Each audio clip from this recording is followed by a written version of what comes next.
I still remember the sound of that knock. It was soft, almost hesitant, like the person on the other side wasn't sure they belonged there anymore. For a moment, I thought it was one of the neighborhood boys selling something. But then I heard a voice I hadn't heard in 15 years. "Maria, it's me." I froze. The teacup in my hand trembled. I could feel the steam brush against my face, but my body wouldn't move. That voice, it was older, rougher, but it carried the same weight I used to lean on. My husband, Daniel, the man who had left without looking back. When I finally opened the door, time stood still. He looked thinner, smaller somehow. His hair was gray now, his eyes softer than I remembered. For a long second, we just stared at each other, to people who used to know everything about each other, now standing like strangers. "I'm home," he said quietly, his eyes searching mine for something, maybe forgiveness, maybe recognition, but my heart wasn't ready. All the memories I had buried, the nights I cried alone, the mornings I learned to make breakfast for one, came rushing back. I had spent years teaching myself to live without him, and suddenly, there he was, standing on my doorstep, carrying a bag and a face full of regret. I wanted to say something, anything, but the words got lost between my throat and my heart. So instead, I stepped aside and let him in. The house felt smaller with him inside it, like the walls were holding their breath too. He looked around, his eyes tracing the pictures on the wall. Our children, now grown, our wedding photos still framed, though I'd stopped really looking at it years ago. "You kept it," he said softly. I nodded. "Some things are too heavy to take down." He smiled, but it didn't reach his eyes. And in that moment, I realized something painful. The love I had once begged for had turned into something else. Not hatred, not bitterness, just distance, like an old wound that no longer bleeds, but still aches when the weather changes. We sat at the kitchen table, 2 cups of tea between us, silence filling the space where love used to live. I wanted to ask where he'd been, why he left, why now. But instead, I asked the only question that felt safe. "Are you hungry?" He nodded, and for a brief second, we were 2 old souls pretending nothing had happened. But deep inside, I knew this was not a homecoming. It was the beginning of something else, something quieter, something that would force me to face everything I had buried for years. And as I watched him take the first sip of tea, I whispered to myself, "He said he's home, but my heart isn't ready anymore."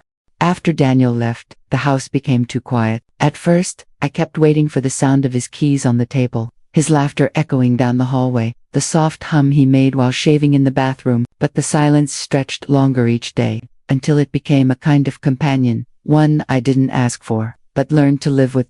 In those first few months, I tried to keep everything exactly as it was. His slippers stayed by the door, his favorite mug sat on the kitchen counter. I even left a space for him at the dinner table, as if holding it empty would somehow make him walk through the door again. But time doesn't pause for heartbreak. It moves, quietly and steadily, even when you're standing still. The children were young then. I remember trying to be both mother and father, learning to fix things I'd never touched before. The day the roof leaked, I climbed up there myself with trembling hands and a hammer that felt too heavy. I burned dinner more times than I could count. I cried in the laundry room so they wouldn't see me fall apart. But slowly, I found a rhythm, not the same one we had before, but one that belonged only to me. People told me I was strong, but the truth is, I wasn't strong. I was simply too tired to stay broken. I worked double shifts, helped the kids with school, paid the bills one envelope at a time. Every small victory was a quiet rebellion against the pain he left behind. Years passed, birthdays, graduations, weddings. I smiled through all of them, pretending that the missing seat in the front row didn't sting anymore. Sometimes, when the night was still, I'd find myself wondering where he was, whether he thought of us, whether he ever felt the same emptiness that lived in my chest. But life has a way of reshaping itself around what's gone. I started to enjoy the mornings again, the smell of coffee, the sound of birds outside the window. I planted a small garden in the backyard, something I'd always wanted to do but never had time for. The flowers bloomed despite everything, and somehow that gave me comfort. I even learned to laugh again, real laughter, the kind that comes from somewhere deep and genuine. My children grew into kind, responsible adults. They carried a little of my sadness. I could see it in their eyes, but they also carried my strength. That was enough for me. So when Daniel stood on my doorstep after all those years, part of me thought it was a dream. The other part, the one that had built a life out of ashes, didn't know where to put him anymore. The years between us had changed everything. I had changed. He had too, I suppose. But the hardest part was realizing that the woman he left behind no longer existed. And as he sat in my kitchen again, sipping tea like no time had passed, I kept wondering, could I ever let him back into a life that no longer needed him?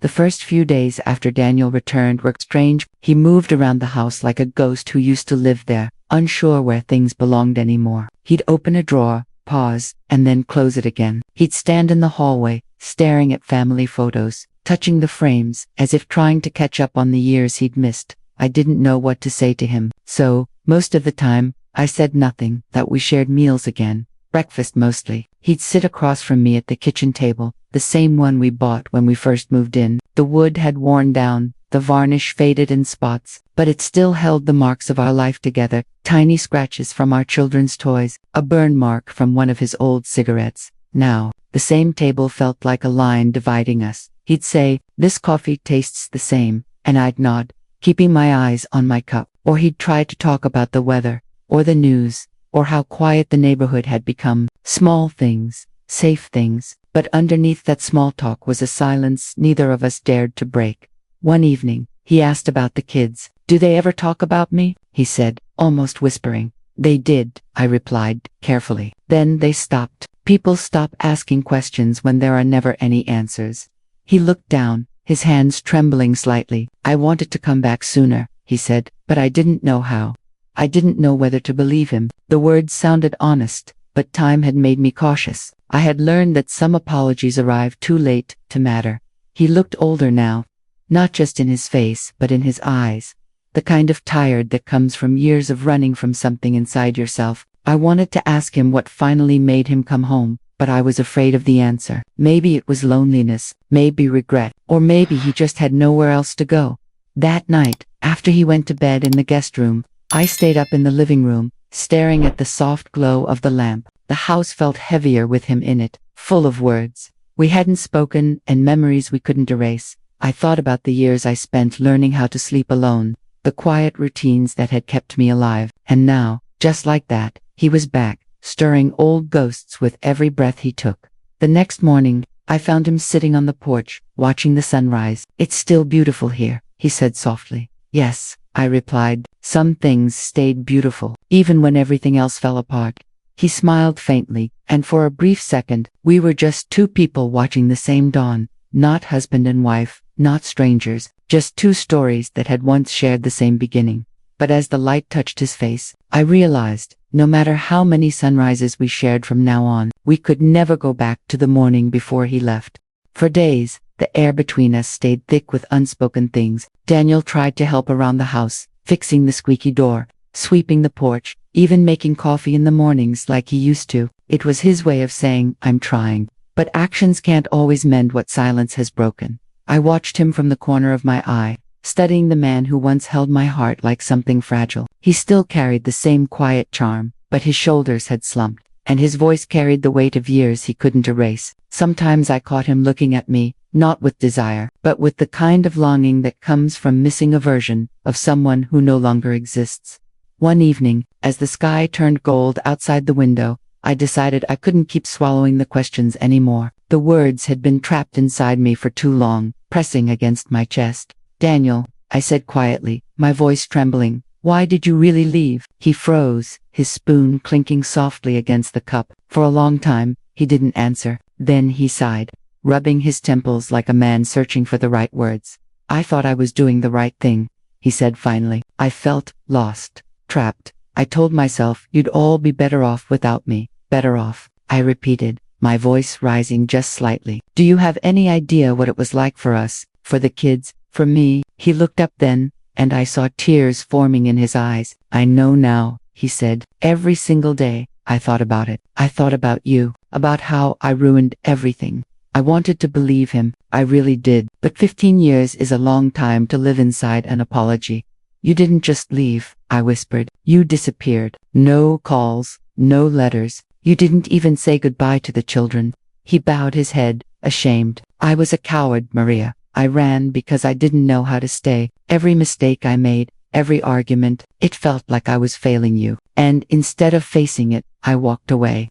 There it was, the truth I had waited half my life to hear, and yet, hearing it didn't bring the peace I thought it would. It only deepened the ache. I turned toward the window, watching the last light fade from the sky. Do you know what hurt the most? I said softly. It wasn't the leaving, it was learning to live without you, and realizing I could. The silence that followed was thick and heavy, but somehow, it wasn't cruel. It felt like the beginning of something honest, raw, and fragile. He reached across the table, his hand trembling as it brushed against mine. I'm sorry, he whispered.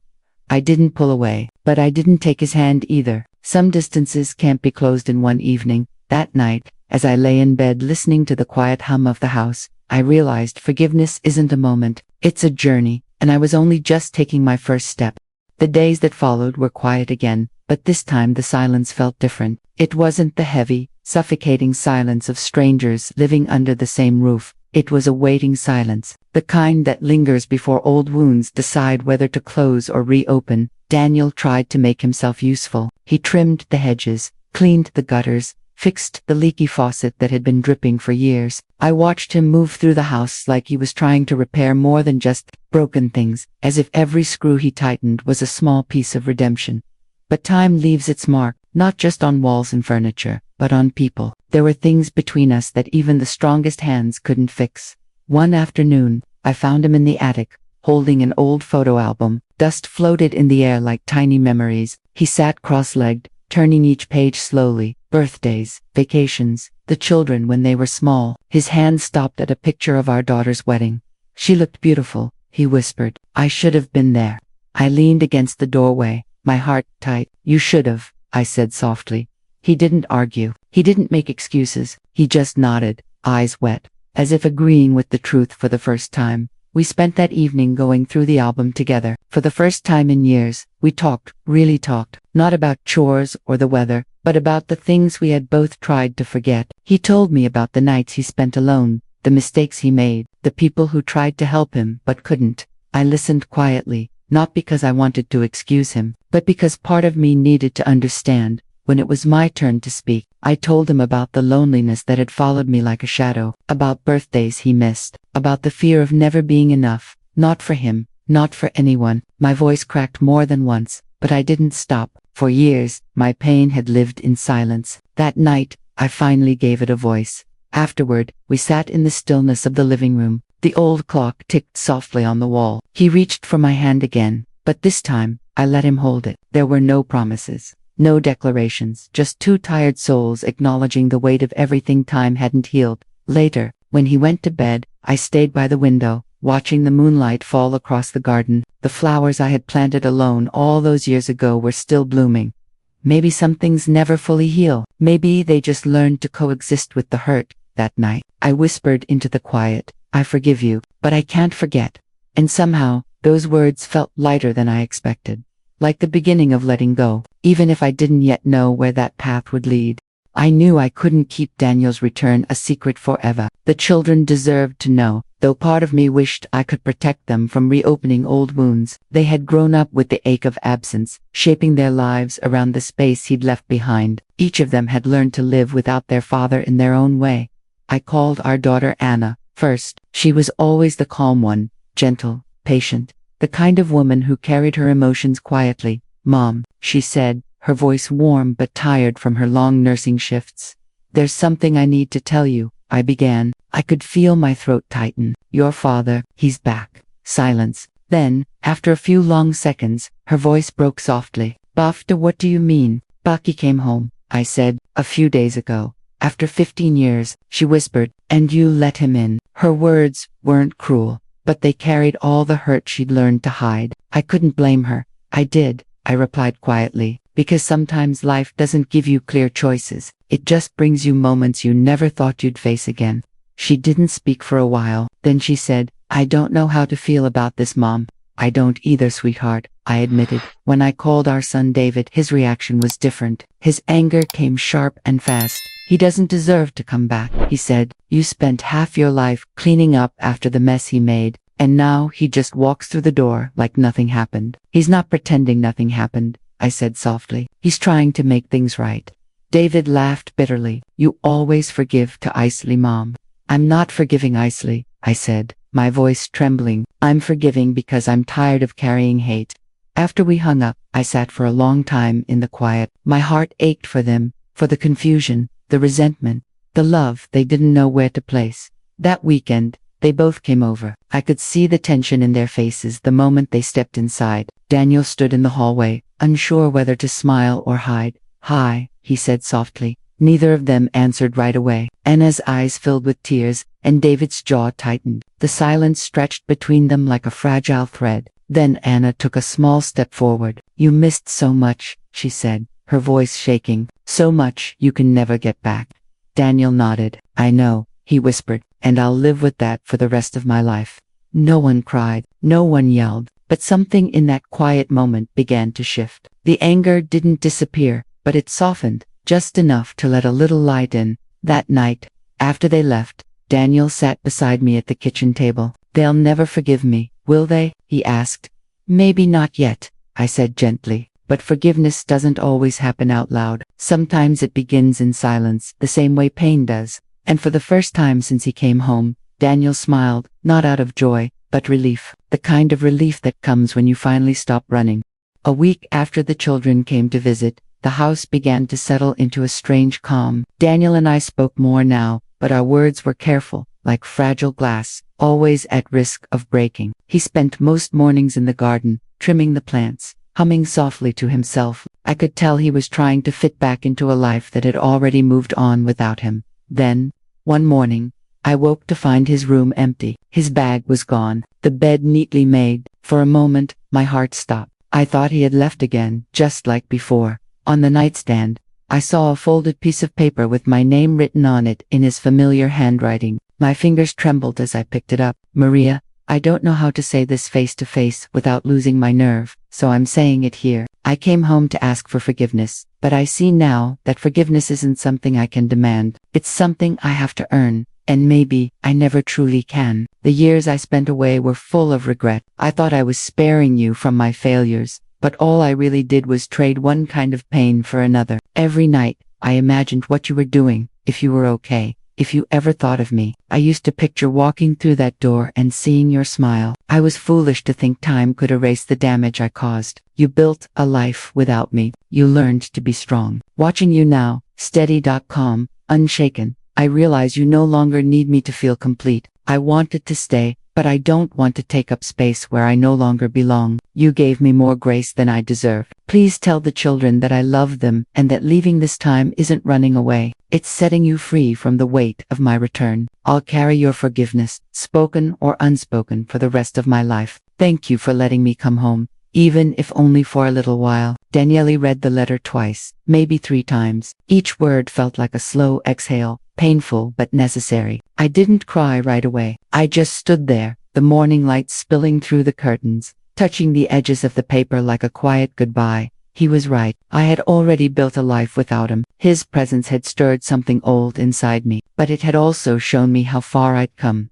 Later, when I stepped outside, I found the garden freshly trimmed, the tools neatly stacked, the air smelling faintly of lavender. He had left it peaceful, the way he must have hoped to leave my heart. For the first time in years, I whispered his name, not with anger, not with longing, but with gratitude. Sometimes love doesn't come back to stay. Sometimes it just returns to say goodbye properly.